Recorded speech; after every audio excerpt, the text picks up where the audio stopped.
Jai Sri Krishna. In Srimad Bhagavatam, Canto 1, Chapter 8, Prayers by Queen Kunti and Parīkṣit saved.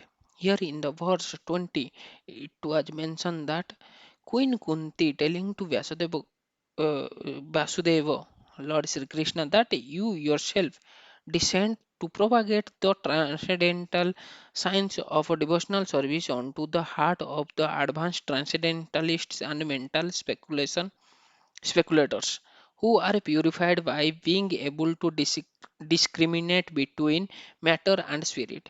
How then can we, O man, know you perfectly? So here it is mentioned, तथा परमहंसानां मुनीनां मलात्मनां भक्ति योग विधानास्थ्यम कथम प्रश्यन्मो हि स्त्रियः.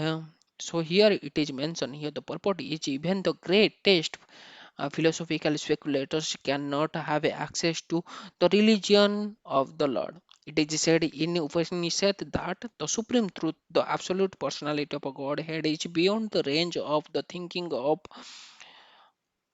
power of the greatest philosophers. He is unknowable by great learning or by the greatest mind or brain. He is knowable only by one who has his mercy. Other may go on thinking about him for years together, yet he is unknowable. This very fact is corroborated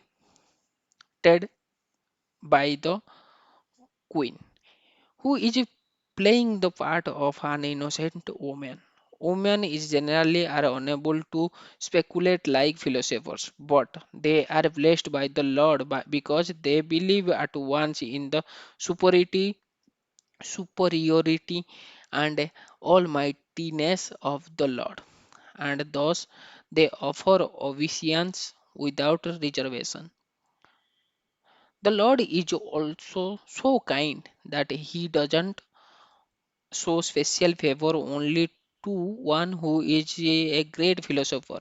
He knows the sincerity of a purpose. For this reason, only women generally assembled in great number in any sorts of religion function. In every country and in every sect of religion, it appears that the women are more interested than the men. This simplicity of acceptance of the Lord authority is more effective than solely in sincere religion favor. So here it is mentioned in the verse 21 that let me therefore offer my respectful obeisance unto the lotus feet of Lord Sri Krishna, who has become the son of Vasudeva, the pleasure of Devaki, the boy of Nanda, and the other cowhead man of Vrindavana, and enlivener of the cow and the saints. So here it is mentioned Krishna ya Vasudevaya Devaki Nandana yascha Nanda Gopi Kumaraya Govindaya Namo Namo. So here it is mentioned here the purport is the Lord being thus unapproachable by any material assets. Out of unbounded and causeless mercy descendants to the earth as he is in order to show his special mercy upon his unalloyed devotees and to diminish the offshores of the demoniac person. Queen Kunti specifically adores the incarnation or descendants of Lord Sri Krishna above all other incarnation because in his particular incarnation he is more approachable.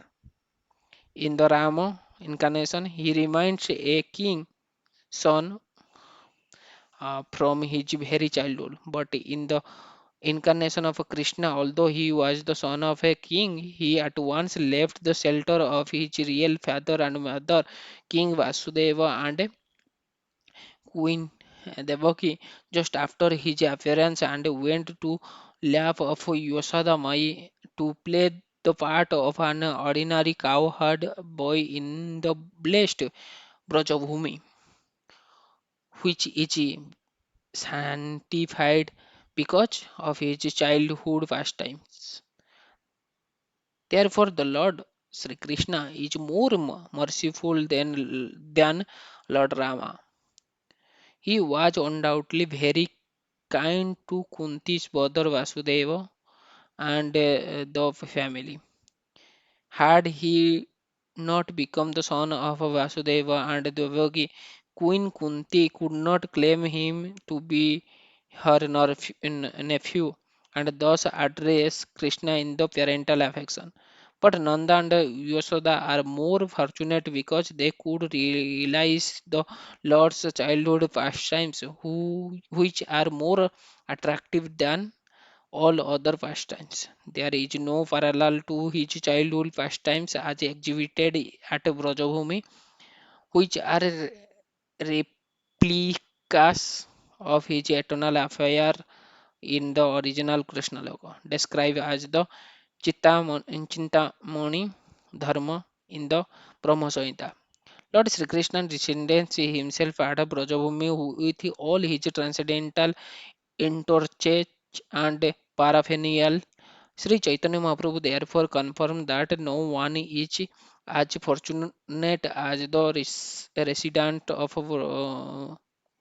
Brajavumi, and specifically the cow-head girls or gopi, who dedicated their everything for the satisfaction of Lord Sri Krishna. His pastime with Nanda and Jasoda, and his pastimes with cow-herd men, and especially with the cow-head boy and the cow which have caused him to be known as Govinda.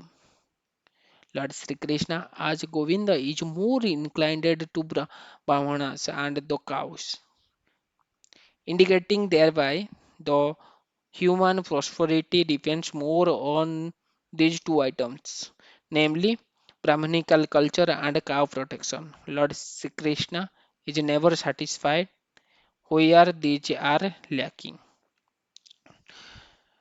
So here uh, Queen Kunti is basically describing lots of pastime in these two words. Jai Jagannath, Jai Sri Krishna.